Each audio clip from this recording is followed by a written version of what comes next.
What if your phone rings, and the voice on the other end is your daughter? She sounds scared. She says she needs money right now. But the voice is not proof that the person is real. It may be an AI voice clone. This is not a science fiction trick. It is an old impersonation scam with a new audio layer. In this episode, we will trace the attack from a public voice clip to a fake emergency. Then we will see why caller ID, emotion, and even a live conversation can mislead you. Finally, we will build a 3-step verification routine that works even when the voice sounds perfect. A scammer does not need access to your family's phone. They can start with a short recording posted online. A video, voicemail, podcast, or social post can contain a usable voice sample. A voice cloning system learns the speaker's tone, rhythm, and pronunciation. It can then generate words the person never said. The dangerous part is not just imitation. The scammer also collects context. A name, a relative, a workplace, or a recent trip can make the story feel personal. The voice creates trust. The stolen context creates credibility. Next, the scammer creates a crisis. The caller may claim to be in an accident, jail, hospital, or another emergency. The request is designed to make you act before you verify. It may ask for a wire transfer, cryptocurrency, a payment app, or gift cards. The scammer may tell you to keep the emergency secret. Secrecy blocks the people who could expose the lie. Speed blocks your normal judgment. Fear turns a question into an automatic response. That is the system behind the call. Technology supplies the voice, but psychology supplies the pressure. Your brain treats a familiar voice as a shortcut to identity. That shortcut is useful in ordinary life. It becomes dangerous when the sound can be generated on demand. Caller ID does not authenticate the speaker. A familiar phone number does not authenticate the speaker. Even a conversation can be staged around a prepared script.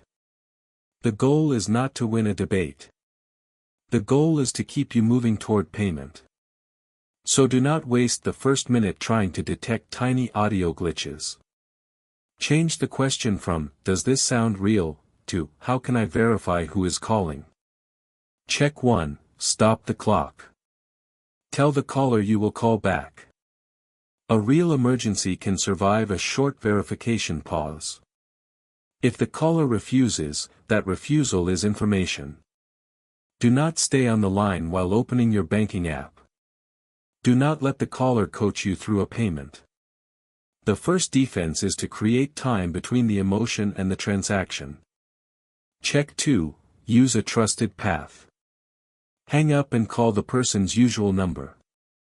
Do not use the number that the caller gives you. Do not use the number shown in a suspicious message. If they do not answer, contact another family member or trusted person.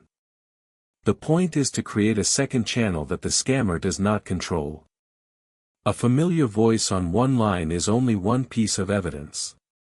2 independent channels are much harder to fake at the same time. Check 3, use a family code word or private question. Choose it before an emergency happens. Do not choose a word that appears on a public profile. A code word is not magic. It is a pre-agreed test that makes impersonation harder. Do not treat one correct detail as complete proof. Personal information can be stolen, guessed, or found online. Verification should combine a callback, a second person, and a payment pause. Payment method is another warning signal. Gift cards, wire transfers, cryptocurrency, and urgent payment apps can be difficult to reverse. No honest relative should make secrecy and irreversible payment the price of help. If money has already been sent, act quickly. Contact the payment provider, your bank, or the platform immediately. Preserve phone numbers, messages, receipts, and wallet addresses. In the United States, report the incident to the FTC and the FBI's Internet Crime Complaint Center. Elsewhere, use your local fraud reporting agency and the payment provider's official support channel. The same architecture can target coworkers, executives, and investors. A fake boss can request a transfer. A fake celebrity can promote an investment. A fake recruiter can use a voice or video interview to build access. The FBI's 2025 report says reported losses in investment complaints with an AI nexus surpassed $632 million. That number covers reported investment complaints, not every voice scam. The common pattern is identity plus urgency plus a payment or credential request. AI makes the identity layer easier to imitate. It does not remove the need for a social engineering story. That is why a verification habit is more durable than a list of audio defects. The important lesson is simple.